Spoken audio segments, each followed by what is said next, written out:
বুয়েটে আসতে তো সবসময় অনেক ভাল লাগে। এই একটা অর্গানাইজেশন যেখানে আসি তখন মনে হয় যে নিজের বাড়িতে ফেরত এসেছি। যৌবনের যে শ্রেষ্ঠ সময়গুলো, সেই সময়গুলো তো আমরা এখানে পার করেছি। 3 ইডিয়টস মুভির মতন অনেক স্মৃতি, এবং যখনই বুয়েটের কথা মনে করি তখনই এই বিভিন্ন ধরনের স্মৃতির কথা মনে পড়ে। ইএমই ভবনে, আমাদের ক্যাফেটেরিয়ার মাঠে কত ক্রিকেট খেলেছি। So it's always good to be back here.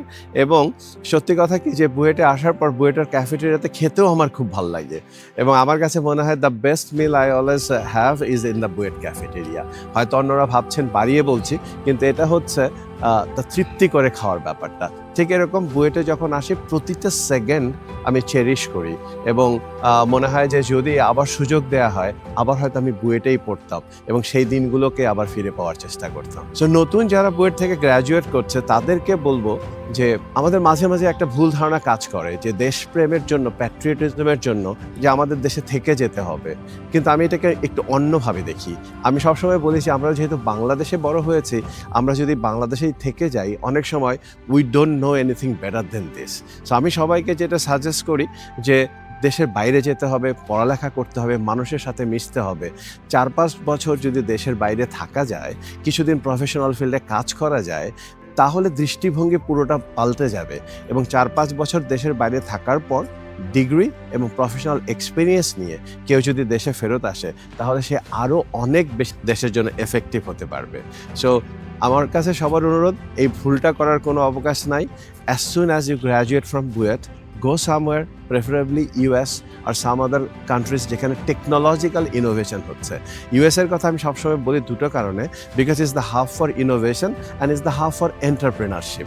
So if you go there, spend few years, get lot of experience and then come back, তাহলে যেটা হবে যে ওই চিন্তাধারা, চেতনা, ওই ভাবনাগুলোকে দেশের কাজে লাগানো যাবে। তবেই না আমরা বাংলাদেশকে একটা ইন্টারন্যাশনাল স্ট্যান্ডার্ডে নিয়ে যেতে পারবো।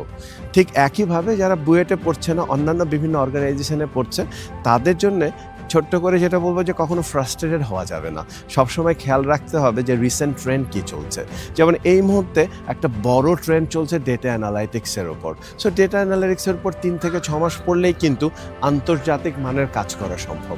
আরেকটা হচ্ছে যে নতুন এবং লেটেস্ট টেকনোলজি অ্যাকোয়ার করার সাথে সাথে সবসময় যেটা মনে রাখতে হবে যে বিজনেস অ্যাকিউমেন্ট, এটা অর্জন করতে হবে।